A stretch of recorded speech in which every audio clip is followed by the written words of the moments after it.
guys, it's Lloyd here at Tours by Lloyd. I'm really excited to say we were staying in Orange and I saw that Parkes was only about an hour and a quarter's drive away, and there's the radio telescope, the famous radio telescope at Parkes. So I've come up here, this is it over here. This has got a fascinating history, including links to the lunar landing in the late 1960s. And actually, we're going to be speaking to John, who's the operations scientist here for CSIRO. That's an agency of the government. And John's going to tell us all about the telescope. Yeah, So I'm with John, who's the operations scientist for CSIRO here at the Parkes Radio Telescope. Really excited to hear about this telescope because I've wanted to come here for years and years and years. Just really, if you could tell us just about the history of it and also about the lunar landing involvement, etc. Sure. Well, this is the CSIRO Parkes Radio Telescope. It was commissioned back in October 1961. So we just recently celebrated 59 years of operation. Wow. But when the telescope was built, it was the second largest but most advanced radio telescope in the world. And it was only meant to have a lifetime of 20 years. So we've well and truly exceeded that. And the reason for that is because over the years we've continually upgraded the telescope to make it even more sensitive and more capable than it was when it was built. When you look at it, the most obvious upgrades have been to the dish surface. Yes. When the telescope was built, the surface was made up of steel wire mesh panels, essentially chicken wire, which extended all the way to the centre. In fact, you can still see a little bit on the outer ring there. It looks very transparent from here. But beginning in 1970, we've progressively replaced the inner 55 metres with perforated aluminium panels, which have made the telescope more sensitive to the higher frequencies. And the most recent upgrades were in March of 2003. You can see that extra ring there that looks slightly different colour to the rest. So that's we went up to 55 metres. Also, 25 years ago in 1995, we replaced the old focus cabin with the new cabin. The focus cabin is that little white room sitting at the focus of the dish. The old focus cabin's down there. It looks like people always think it's a model of the lunar module. I actually thought that. I thought it was one of the... It's a very wonky three-legged lunar module. Yeah. But it's actually the old focus cabin. The new one's double the size and weight, which means we can have more. We can have up to 4 radio receivers or detectors installed there, and move any one of those onto the focus within 30 seconds or so. Wow. So we can change observing frequencies very quickly. And so that's meant the telescope today is more frequency agile. It's more sensitive, and also we can swap frequencies very, very quickly. So it's more efficient and productive in the way that we use it.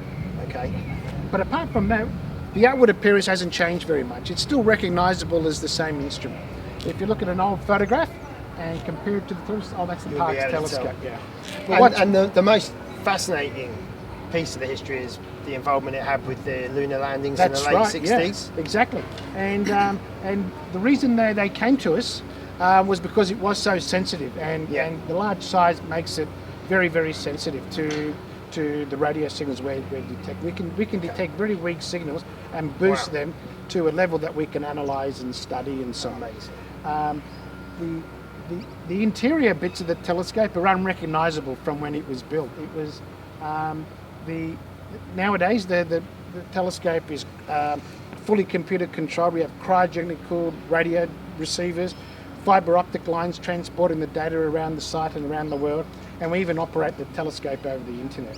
So that the combined upgrades have meant the telescope today is over 10,000 times more sensitive than when it was built. So it's still at the very forefront of world radio astronomy. It is still arguably, 40 years past its use-by date, still arguably the finest single-dish radio telescope in the world. Still doing great science, making discoveries that are completely revolutionising and changing our understanding of the universe. How far away can what's the furthest this has detected anything? Well, that's a good question. In fact, there's almost no limit, really. This telescope in 1962 identified the most distantly known object called quasars. Yes. And when astronomers followed up, they found that these objects were billions of light years away. When the universe was only a fraction of the age it is now. Quite amazing. And so we're only limited by the sensitivity of the receivers that we have, really. But before the telescope construction was completed, NASA showed great interest in it because they were interested in building large antennas for its fledgling deep space network. Yes. And they wanted to include Parkes in that network. The CSIRO knocked back the offer because the astronomers wanted to use it for radio astronomy, which is what it's for. Yeah. It was built for. But CSIRO did agree that whenever a strong, stable, reliable signal was required in some of its upcoming missions, like a planetary flyby or a landing on a surface somewhere, then CSIRO would be involved.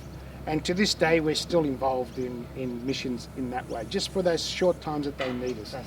The first mission we supported was Mariner 2 when it flew by Venus in December of 1962. Yes. That was the first interplanetary space mission.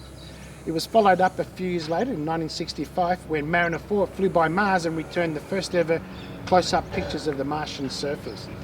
The most famous missions, of course, were the Apollo mission, manned lunar landing, with Apollo 11 that everyone's aware of. We relayed the TV pictures of that historic moonwalk to 600 million people, 1/6 of mankind at the time. So Neil Armstrong's, the TV pictures came through this telescope. It came through here, and the conditions at the time were incredible. Yeah. There was a violent squall that hit the telescope on that day with wind gusts of over 110 kilometres an hour. It hailed, the wind was blowing a gale. It was incredible, yet the telescope was able to pick up the signals with no signal degradation, and Amazing. 600 million people were able to witness that historic moonwalk with the greatest possible clarity as a result. Thanks to this telescope. That's incredible. And of course, the most recent mission we've supported was Voyager 2 when it actually flew through the heliopause into interstellar space last year. The spacecraft at the time was about 20 billion light years, 20 billion kilometres away. Yeah. It took the signal 16 and a half hours to reach us from the spacecraft. That's it. Yeah. And it had a 20-watt transmitter on board, but by the time the signal arrived here, the power we were receiving in our detectors was 1/1000th of a trillionth of a watt. Yet that signal was amazing. Considered a strong signal for us. Yeah, of course. Compared to other things that we normally That's observe. unbelievable. And so that's why NASA wanted us. We only did it for that few short months when it was crossing the heliopause, moving into interstellar space. And so that was really exciting to actually track a spacecraft as it was, if you like, leaving the solar system. Is it still moving away from us, that It is, spacecraft? yeah, but we're not tracking it anymore. We don't, No. okay. Because that's now, that work is being performed by the tracking antennas at Tidbinbilla near Canberra, NASA's network there. But we are first and foremost a radio astronomy facility. Our job is to study the stars, the radio emissions from the stars. Our telescope is essentially just a glorified radio antenna, but because we use it to study the radio emissions of the stars, we refer to it as a radio telescope. But whenever you say telescope, what I do know, you imagine? you think of something you look through. That's right, something that you put your eye to. So the most common question we get asked is, what do you see with it? And the answer is nothing at all. Okay? You just get the waves, sound waves, right? Well, not sound, but just the radio signal. Radio signals. And so all we do is detect the radio energy coming from very, very specific points on the sky. Yeah. The large size and the shape, the dish shape, means that we project a pencil-thin radio beam on the sky. So we detect the energy coming from there, not from there or there or there, but just from that one position in the sky. So we can then scan the telescope back and forth and build up an image like an old television picture, if you like. Or we study the way the signal varies over time. Or we can split it up into a spectrum to study the motion and the composition of that particular object. Yep. Or do other really interesting observations with it. Can I ask you a question? Because obviously, it may sound like a silly question, but the sky here, southern hemisphere, then you've got the northern hemisphere. Yes. This can't work in the northern hemisphere, can it? Because of it won't have we're vision. It's confined here. Yeah. We're at minus 33 degrees south latitude. Right. In fact, when CSIRO purchased this property, they realised that the minus 33 south latitude went through the site. Yep. So they found where that was and built the does telescope. it? So the telescope's sitting at minus 33 degrees south latitude. Oh, wow. And another reason why they chose here is because from these latitudes in Australia, the centre of the Milky Way galaxy passes directly overhead. Fantastic. So we get to That's see amazing. the richest, the most interesting parts of the galaxy from here. They're very easily accessible. Yeah. If you're in the northern hemisphere, the centre of the galaxy will be straddling the horizon. It's not as well. I see, so we have a direct link, so to speak, just Well, straight it's above right us. overhead. You can't miss it. You cannot miss it. And so one reason why the telescope's been so successful is because we get to find all the interesting objects easily for us here. Plus, combined with the fact that it's a superb instrument, and that it's we have great engineering that went into it, and the astronomers are the best in the world that use it. Yes. It's inevitable that you're going to do great work with it. And so this telescope is the most successful scientific instrument in Australia's history. Yes. Okay? Yeah. And it's 60 years old next year, but it's still at the very, very forefront of world radio astronomy. Hardly a month goes by without us upgrading something on the telescope. In fact, the only part of the telescope that's 59 years old is the concrete and steel that it's made of. Everything else is new. And the electronics is new, the receivers are new, the control system's new. Everything about it is new. In many ways, it's a young telescope. It's just in an old body, Got an if you old like. body, yeah. But That the brain is still absolutely young and nimble, if fascinating. you like, and still doing great work, and still many years of productive work ahead of it too. So Great asset to CSIRO and Australian scientific well, it is. research. It's an icon of Australian science. Really is, really is. Whenever you talk about Australian science or whatever, you always see the Parkes telescope. It's It's like the symbol. The It's Opera symbol. House is to Sydney Harbour. This is to Australian science. It is. You know, really. you have the Sydney Harbour Bridge, the Opera House, and the dish. And the dish, yeah. The three, Brilliant. the triumvirate. Thank you so much, science. John. And in fact, one interesting side note is that the telescope was designed to CSIRO specification by the British firm Freeman Fox and Partners, but the senior partner of that firm was Sir Ralph Freeman. He was the man who designed and built the Sydney Harbour Bridge.